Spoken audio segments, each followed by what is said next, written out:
بسم اللہ الرحمن الرحیم۔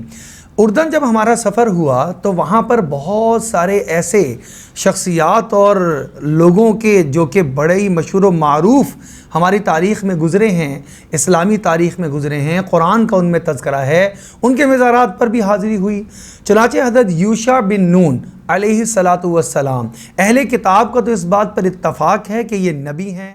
یوشع بن نون کے نام سے یہ ہم ابھی آئے ہیں حضرت سیدنا یوشع بن نون علیہ السلام کے، یہ قبرستان بھی ہے یہاں پر بالکل ساتھ، اور اچھا سبز و شاداب جگہ ہے، بارش بھی ابھی ہوئی ہے، اور ساتھ ہی یوشع بن نون علیہ السلام کی قبر بھی ہے اور ان کی مسجد بھی ہے ماشاءاللہ۔ اور یہ ہم مغرب یہاں پہ پڑھیں گے، اور مغرب میں ہم یہاں پہ پہنچے ہیں الحمدللہ۔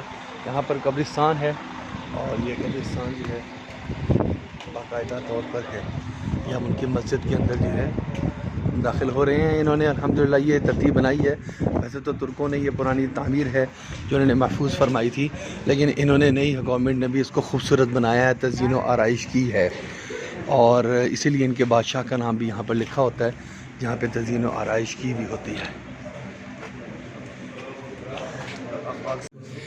یہ سیدنا یوشع بن نون علیہ السلام ہی کے حجرے میں یہ ان کی محراب بھی بنی ہوئی ہے، اور یہ ساتھ ان کی قبر ہے۔ یہ پورا کا پورا حجرہ جو ہے یہ انہی کا تھا، اسی میں یہاں سے داخلہ ہے، اور یہ پورا کا پورا حجرہ ہے ان کا۔ یوشع بن نون کے نام سے باقاعدہ قرآن کے اندر تو ذکر نہیں آتا، لیکن موسیٰ علیہ السلام کے خادم کے طور پر اس کا تذکرہ آتا ہے۔ چنانچہ حضرت موسیٰ علیہ نبینا علیہ السلام کے ساتھ خدمت میں یہ رہے۔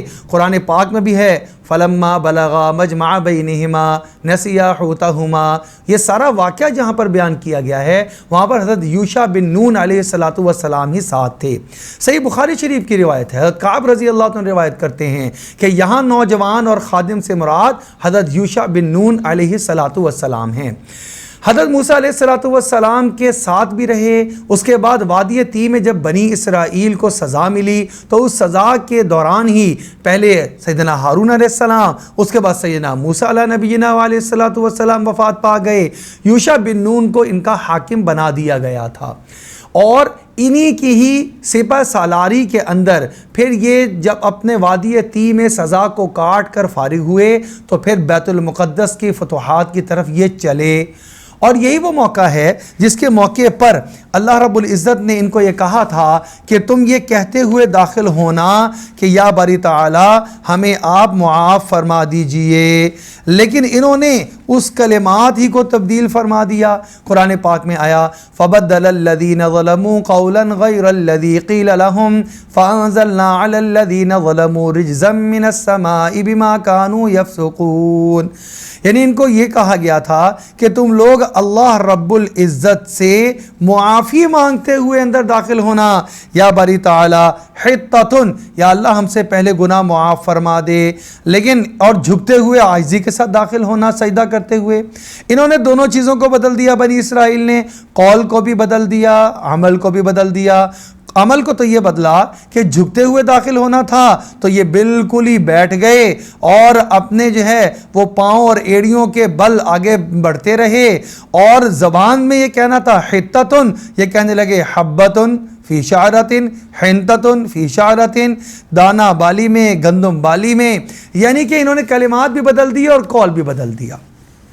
یہ یوشع بن نون علیہ السلام بعد میں جب فتوحات کا سلسلہ ان کا شروع ہوا تو اللہ نے ان کو ایسی فتح عطا فرمائی کہ تقریباً 27 ایسے سردار تھے جن سے ان کا مقابلہ ہوا، اور اللہ نے ان کو فتح نصیب فرما دی، حتیٰ کہ فلسطین، بیت المقدس بھی انہی کے ہاتھ سے اللہ رب العزت نے فتح فرما دیا۔ یہ یوشع بن نون علیہ السلام ہی ہیں جو کہ باقاعدہ طور پر 27 سال تک انہوں نے حکومت کی ہے، اور ان کے بعد ہی دین اور سلطنت الگ الگ ہوئے ہیں۔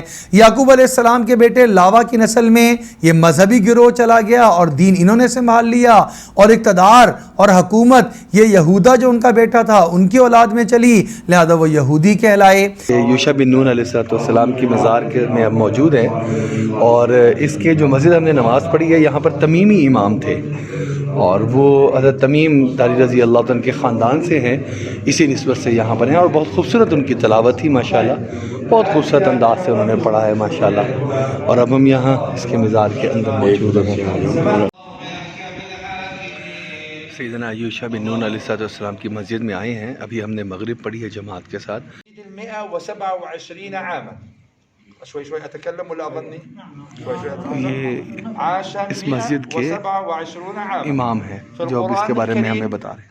لم يذكر اسمه، لم يذكر اسمه، ولكنه ذكر في سورة نقرأها كل جمعة، هي نور المسلم من الجمعة إلى الجمعة، وأول 10 آيات وقيل آخر 10 آيات تعصم من فتنة الدجال، ألا وهي سورة الكهف. بماذا ذكر؟ ذكر بكلمة فتى. جب ہم ان کی قبر اطہر پر حاضر ہوئے تو وہاں جا کر ہم نے ایک خاص نورانیت بھی دیکھی، اور وہاں پر بہت سارے لوگوں کا جو ہے رجوع بھی تھا.